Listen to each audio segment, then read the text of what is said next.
नमस्कार, hornbill TV देख रहे हैं आप। मैं हूं आपके साथ विशाल गर्ग। खबरों की शुरुआत करेंगे। शुक्रवार को देहरादून में आयोजित नियुक्ति पत्र वितरण कार्यक्रम में मुख्यमंत्री पुष्कर सिंह धामी ने भी वर्चुअली शिरकत की।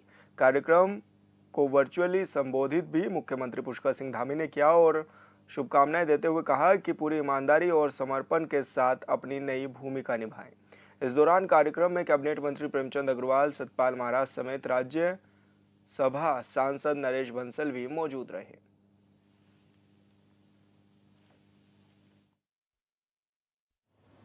और 4 जुलाई 2021 को मैंने काम शुरू किया और पहले ही मंत्रिमंडल की जो हमारी बैठक हुई थी, उसी बैठक में हमने संकल्प लिया था कि राज्य के अंदर जितने भी हमारे सरकारी पदों पर रिक्तियां हैं, हम उन सभी रिक्तियों को भरेंगे।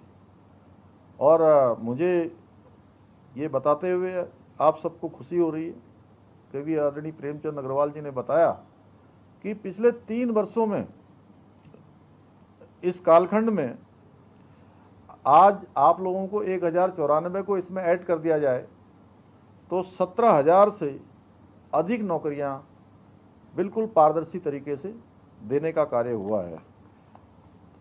हम न केवल युवाओं और नौजवानों को रोजगार प्रदान कर रहे हैं, बल्कि इसके साथ साथ परीक्षाओं को सकुशल संपन्न कराने के लिए एक जो पारदर्शी प्रणाली है वह भी कायम रख रहे हैं, जिसके अंतर्गत हम प्रतियोगी परीक्षाओं की प्रक्रियाओं को सुव्यवस्थित करने के साथ ही अधिसूचना से लेकर नियुक्ति पत्र में लगने वाले समय को कम करने का प्रयास कर रहे हैं। आपने अभी इसी जो अभियंताओं की भर्ती परीक्षा है, इसमें देखा होगा कि पूरी प्रक्रिया, मैंने जो आपके अभी 3 सफल अभ्यर्थियों से बात करी, आप सबने ही बताया, पूरी प्रक्रिया में मात्र 6 महीनों के भीतर इसको संपन्न करा लिया गया है। हमने अक्टूबर 2023 में ये अधिसूचना जारी की थी और दिसंबर के अंतिम सप्ताह में लिखित परीक्षा का आयोजन किया गया और जुलाई 2024 तक पूरी चयन प्रक्रिया सफलतापूर्वक पूर्ण कर ली गई। और आज आप सभी को नियुक्ति पत्र प्रदान हो रहे हैं, आप सब काम पर लगने वाले हैं। भाइयों बहनों, आप सभी को भली भांति याद होगा कि पहले के समय में, यानी कि पूर्व की सरकारों के समय में, किस प्रकार से भर्तियों में भारी पक्षपात होता था, धांधली होती थी, भ्रष्टाचार होता था और बहुत सारे ऐसे गरीब माता पिता के बेटे बेटियां जो योग्य होने के बावजूद भी, योग्यता, क्षमता, प्रतिभा होने के बाद भी उनका चयन नहीं होता था, क्योंकि चयन उनका हो जाया करता था जो नकल माफियाओं के साथ मिले होते थे, जिनकी नकल माफियाओं से साठगांठ होती थी। और हमारे नौजवान युवा भाई बहनों के साथ, गरीब माता पिता का बेटे बेटियों के साथ, उनके भविष्य के साथ खिलवाड़ होता था। पेन ड्राइव से नकल हो जाती थी, पेपर आउट हो जाता था, क्वेश्चन बैंक आउट हो जाता था। भाइयों बहनों, ये जैसे ही इस प्रकार की बातें सामने आई, हमने कहा कि हम इसको और दबाएंगे नहीं, बल्कि हम इसको जड़ से समाप्त करेंगे। और हमने मुकदमा किया, हमने ये जो नकल माफिया थे उनके खिलाफ कार्रवाई की और 100 से ज़्यादा नकल माफियाओं को जेल की सलाखों के पीछे भेजने का काम हुआ। और इतना ही नहीं, इसके बावजूद भी हमने कहा कि हमारे युवाओं का, नौजवानों का, गरीब माता पिता के बेटे बेटियों का, उनका आत्मबल बना रहना चाहिए, आत्मविश्वास बना रहना चाहिए, उनकी अपनी मेहनत पर भरोसा होना चाहिए कि उनकी काबिलियत के कारण से, उनके परिश्रम के कारण से, उनकी अच्छी प्रशिक्षण के कारण से, अच्छी शिक्षा और संस्कार के कारण से उनका चयन अवश्य होगा। हमने पूरी तरह से पारदर्शिता लाने के लिए पूरे भारतवर्ष का सबसे कड़ा नकल कानून हम लेकर आए। उसी का परिणाम है कि पिछले सालों में जो 17,000 से अधिक ये जो भर्तियां हुई हैं, उन सभी भर्तियों में एक भी प्रकरण कोई विवादित नहीं हुआ है, एक भी नकल का मामला नहीं आया है। भाइयों बहनों, पहले के समय में योग्य उम्मीदवारों को अवसर नहीं मिलते थे और प्रतिभाओं का निरादर होता था, समय बहुत लंबा लगता था और इस देरी का फायदा उठाकर भ्रष्टाचारी और जो रिश्वतखोर थे, वो अपना खेल खेला करते थे भाइयों बहनों। और इस कलंक को हमने जड़ से समाप्त करने के लिए सख्त नकल का कानून लागू किया और इसमें इतना तक प्रावधान कर दिया कि उम्र कैद तक की सजा का प्रावधान कर दिया, सारी संपत्ति जब्त करने का प्रावधान कर दिया। और इसका परिणाम है कि लगातार अब भर्तियां हो रही हैं, पारदर्शी तरीके से हो रही हैं।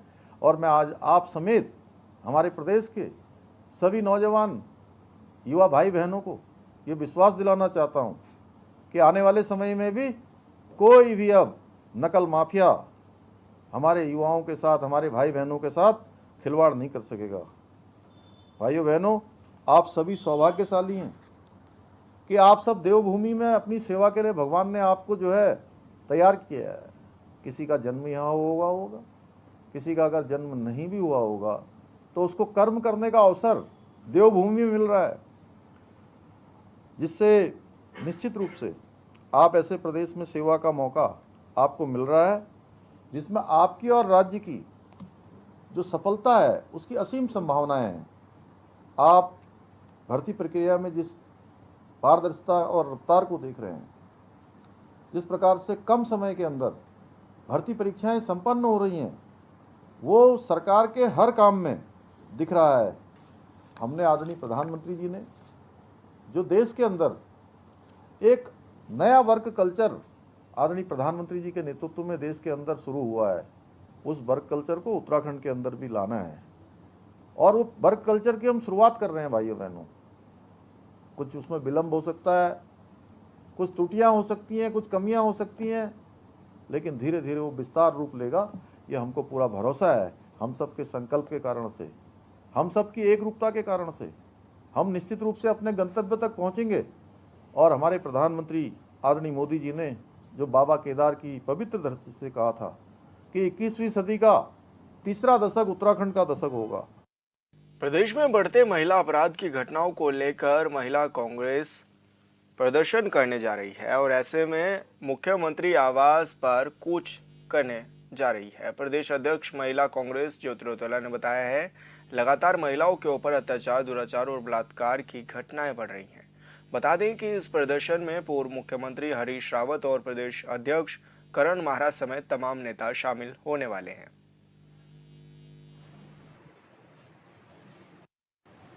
कल हम लोग मुख्यमंत्री आवास कूच कर रहे हैं और हमारा जो मुख्य मुद्दा है, जिस तरीके से पूरे प्रदेश में महिलाओं के ऊपर बलात्कार, दुराचार और अत्याचार के केसेस बढ़ रहे हैं, उसके खिलाफ है। आप देखेंगे कि पिछले 2 महीने में आईएसबीटी देहरादून में गैंगरेप हुआ, हरिद्वार गैंगरेप, चंपावत गैंगरेप और चंपावत में एक बलात्कार की और घटना घटी। लालका में जो भाजपा के दुख संघ के अध्यक्ष, जिस तरीके से उन्होंने महिला, उनकी बेटी के साथ जो बलात्कार का केस उन पर दर्ज हुआ है, सल्ट का केस आप लगा लीजिए, तस्लीम बानो का जो रुद्रपुर में केस हुआ, उसके बाद मौलवी ने जो बच्चों के साथ किया, ये तमाम मुद्दे प्रदेश में जिस तरीके से लगातार महिलाओं के ऊपर बलात्कार के केसेस बढ़ रहे हैं, दहेज हत्या के केसेस बढ़ रहे हैं, महिला सुरक्षा बहुत बड़ा मुद्दा इस प्रदेश का है और उसके खिलाफ हम मुख्यमंत्री आवास का कूच कर रहे हैं। अंकिता भंडारी की बरसी को 18 तारीख को 2 साल हो गए और 2 साल में हमारी बेटी, उत्तराखंड की बेटी को जो न्याय नहीं मिल पाया। उत्तराखंड में अब बिजली मीटर की खामियां तेजी से दूर की जाएंगी। इसके लिए तमाम तैयारियां भी की जा रही हैं। साथ ही ऊर्जा निगम ने इसी रोड स्थित मीटर टेस्ट लैब को अपग्रेड भी कर दिया है। वहीं ऊर्जा निगम के निदेशक परिचालन MR आर्या ने बताया है कि NBL से पहले सर्टिफाइड लैब है। इसमें सिंगल फेज मीटर के टेस्टिंग के लिए 20 पोजीशन टेस्ट बेंच स्थापित की गई हैं, जबकि 3 फेज मीटर के टेस्टिंग के लिए 10 पोजीशन टेस्ट बेंच उपलब्ध की गई हैं। लैब में भारतीय मानक के अनुरूप सभी प्रकार के इलेक्ट्रॉनिक टेस्ट किए जाते हैं।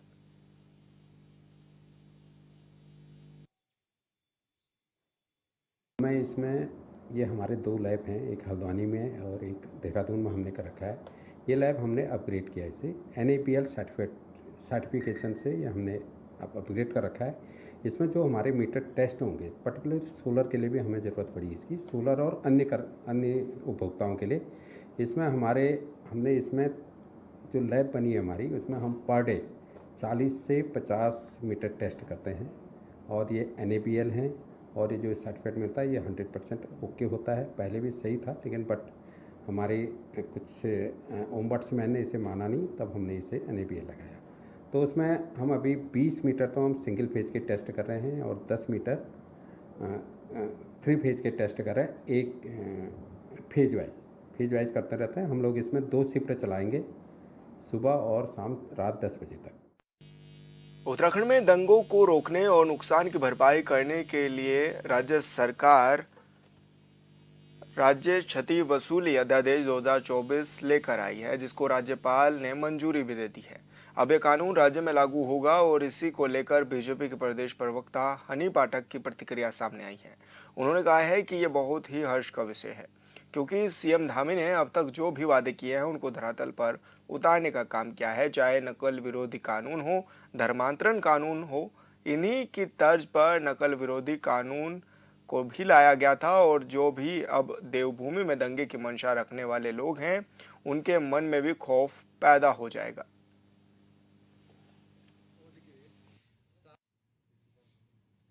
ये बहुत ही हर्ष का विषय है, क्योंकि हमारे मुख्यमंत्री श्री पुष्कर सिंह धामी जी ने आज तक जितने वायदे जनता से किए थे उसको धरातल पर उतारा।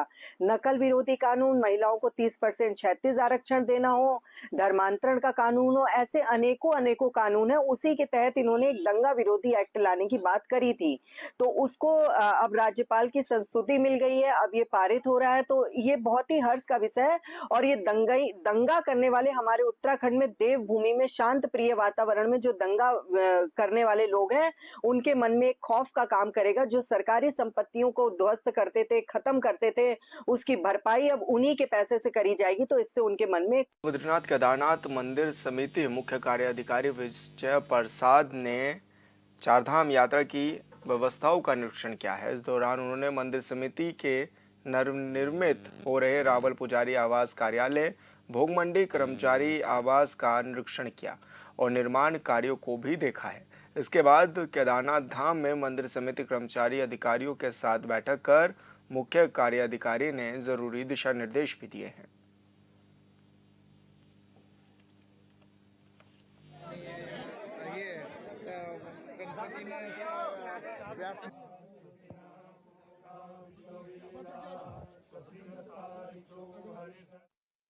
उत्तरकाशी के पुरोला, टुंडा समेत भटवाड़ी में लगातार हुई बारिश से किसानों को काफी भारी नुकसान हुआ है।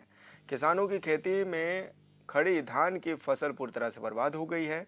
साथ ही हरसिल घाटी में राजमा और चौलाई की फसलों को भी बड़ा नुकसान हुआ है।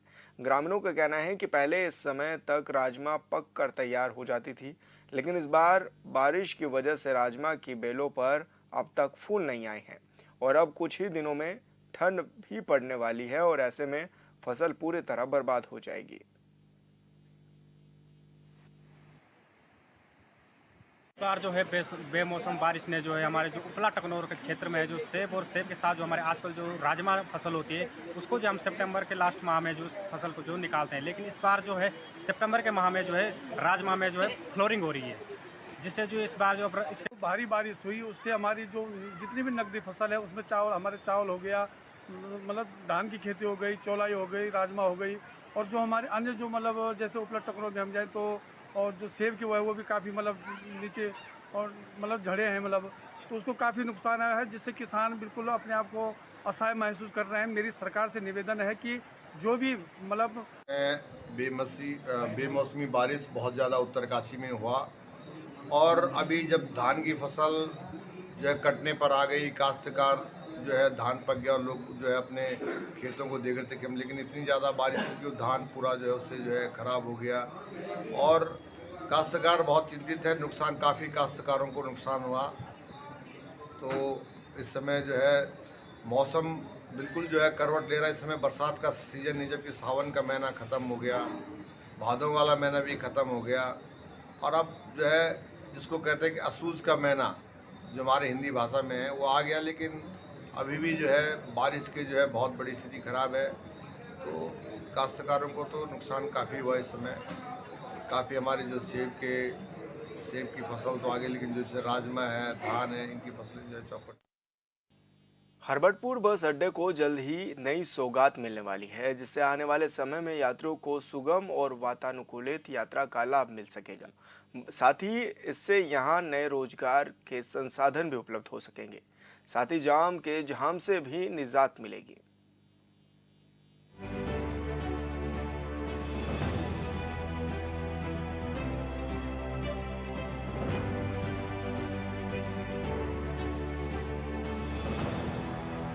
विकासनगर के हरबटपुर बस अड्डे को आने वाले दिनों में एक नई सौगात मिलने वाली है। यहाँ पर 50 वर्षों से इलेक्ट्रिक बस चार्जिंग पॉइंट लगने जा रहे हैं। इससे नए रोजगार के संसाधन भी उपलब्ध हो सकेंगे। विकासनगर के विधायक मुन्ना सिंह चौहान ने कहा कि बीजेपी सरकार वह कार्य करती है जो लंबे समय तक रोजगार और सुविधा के लिए होता है। तो ना समझो को जिनको समझना हो कि पब्लिक इंफ्रास्ट्रक्चर का क्या मतलब होता है, वो भ्रामक ही चला सकते हैं क्योंकि उनके खुद के समझ में नहीं आता। बस अड्डा एक इंफ्रास्ट्रक्चर है, पूरे यात्रा का संचालन इस बस अड्डे से हुआ। ना केवल विकासनगर हरबटपुर में बल्कि यहां से लेकर के यमुनोत्री तक का जो यात्रा का संचालन है, उसका जो मैनेजमेंट है, उसका केंद्र हरबटपुर रहा है। दूसरी बात, जितनी भी पब्लिक एमिनिटीज है, रेस्ट रूम से लेकर के, बाथरूम से लेकर के, यात्रियों के आराम करने से लेकर के, पंखे से लेकर के, पीने के पानी के कूलर से लेकर के, रजिस्ट्रेशन से लेकर के, सारी सब व्यवस्थाएं इस बस अड्डे के ऊपर है और आज भी है। कोई उठा के नहीं ले गया उसको कोई। और जो रूटीन में बसें चल रही है वो उस बस अड्डे से होकर के जाती है, जो रूटीन में चल रही है। पंजाब से आती है, हरियाणा से रोडवेज की बसें आती है, अंदर से होकर के जाती है। लोकल बसें भी वहां खड़ी होती है, फिर अपने टाइमिंग पे चली जाती है। बस अड्डा इसीलिए तो होता है ना।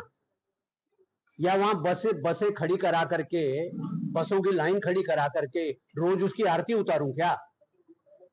बस अड्डे का मतलब क्या होता है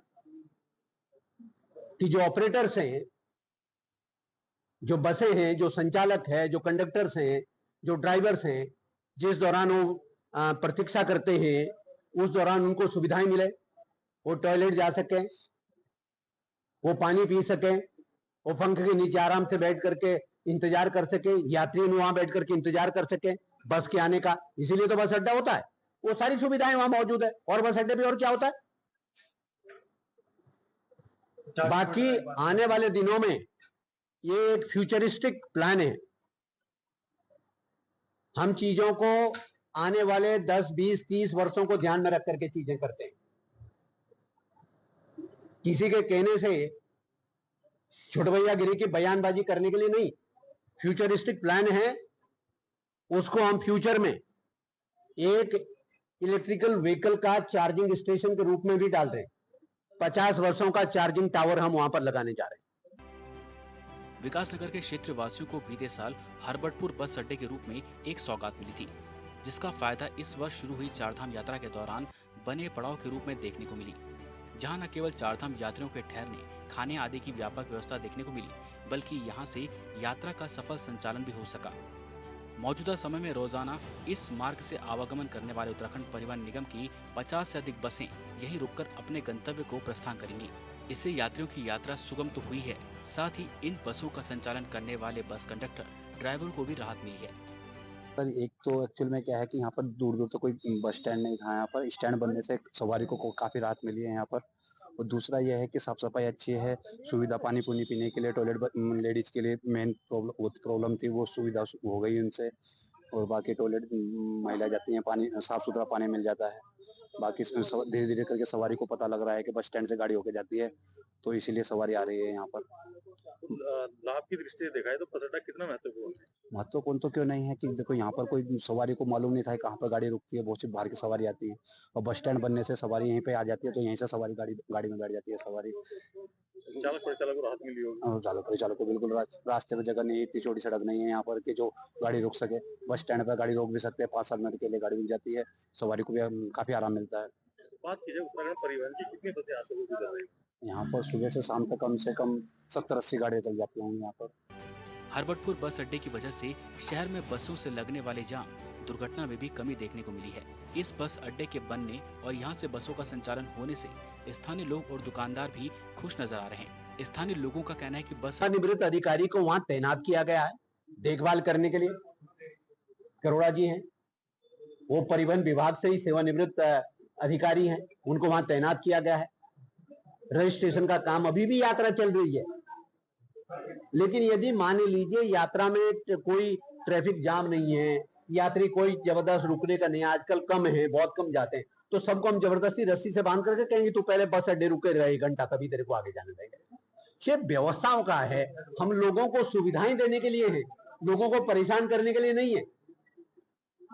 इसलिए ना समझ लोगे जो इस तरीके की बात करते हैं। वो एक महत्वपूर्ण अवस्थापना सुविधा है, वो एक महत्वपूर्ण फैसिलिटी है। वो महत्वपूर्ण फैसिलिटी, उसका महत्व आने वाले दिनों में और ज्यादा बढ़ेगा। जैसे मैंने कहा कि वो फ्यूचरिस्टिक इंफ्रास्ट्रक्चर है। स्थानीय विधायक मुन्ना सिंह चौहान ने कहा कि बीजेपी सरकार वह कार्य करती है जिसका लाभ भविष्य में लंबे समय तक लोगों को मिलता है।